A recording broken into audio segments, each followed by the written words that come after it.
So this bit is quite far in the book. So Asta has been captured and taken away from her forest and taken to the heart of London to an apothecary shop. And she's escaped that bit, and now she is with her raven friend Jet, who you can see also from the front cover. And he and some other people you'll hear in this chapter have been trying to get Asta back to the wild.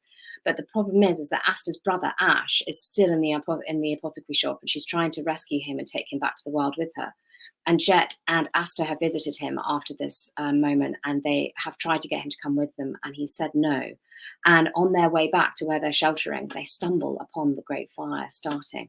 And this is, the bit that I will read you. So, chapter 23, Fire. Asta and Jet swerved Ratha's garden and hurried east. They weaved through the city's alleys, the rising gale gusting about their fur and feathers. Asta thought about Ash with every stride. She had never seen him so ragged and withdrawn, nor had she heard such anger and resentment in his voice before. She ached for him, knowing how frightened he must have been for all the weeks that he'd been alone in the human world. But his words had frightened her.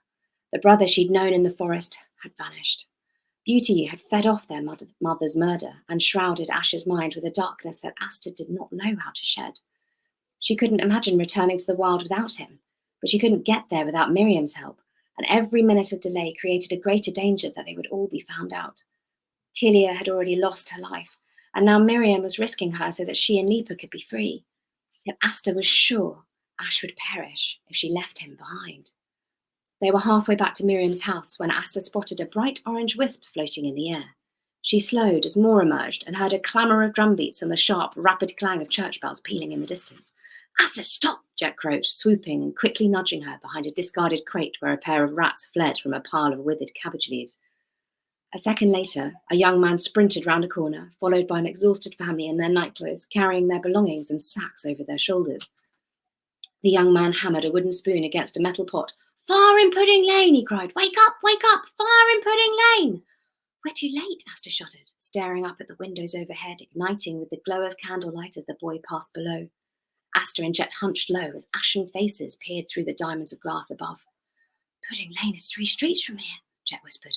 "Our route back is compromised. The humans will be everywhere." "You must go and alert Miriam and Lipa." Asta turned towards the way they had already travelled. "I have to go back and warn Ash." "No, Asta." Jet hopped forward, stretching out his wings and blocking her path.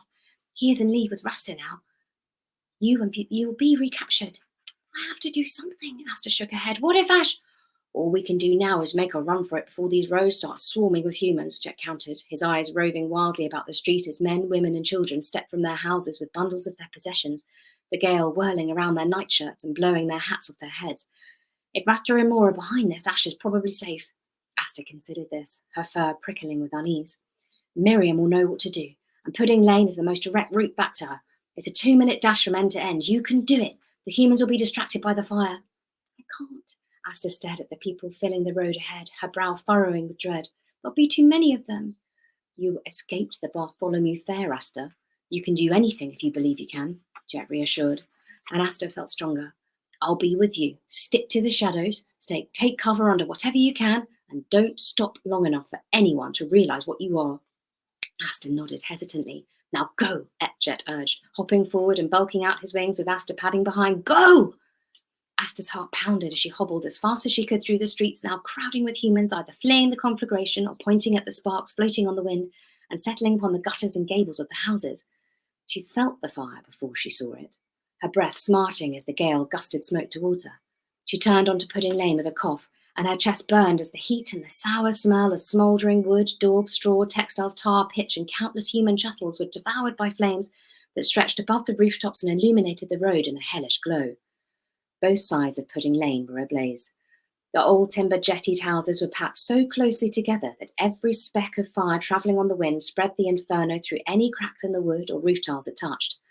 The drought and the long, hot summer had turned the city into a tinderbox, and Asta stared wide-eyed at the people below, urgently filling leather buckets, chamber pots, and earthenware bowls from dug-out holes in the cobbles on the ground. They hurled underground pipewater onto the houses, and the flames stubbornly billowed and rose, seeming to cackle in the rising gale. "Asta!" Jet dived and prodded her with his beak, but she remained rooted to the spot, transfixed by the fire. "Come on!" Asta limped forward and cowered as the roaring fire bellowed over sounds of cracking wood and glass and screaming humans racing across her path. Some moved in small groups, carrying long cylinders between their shoulders and spurted water into the blaze, but nothing could tame the flames.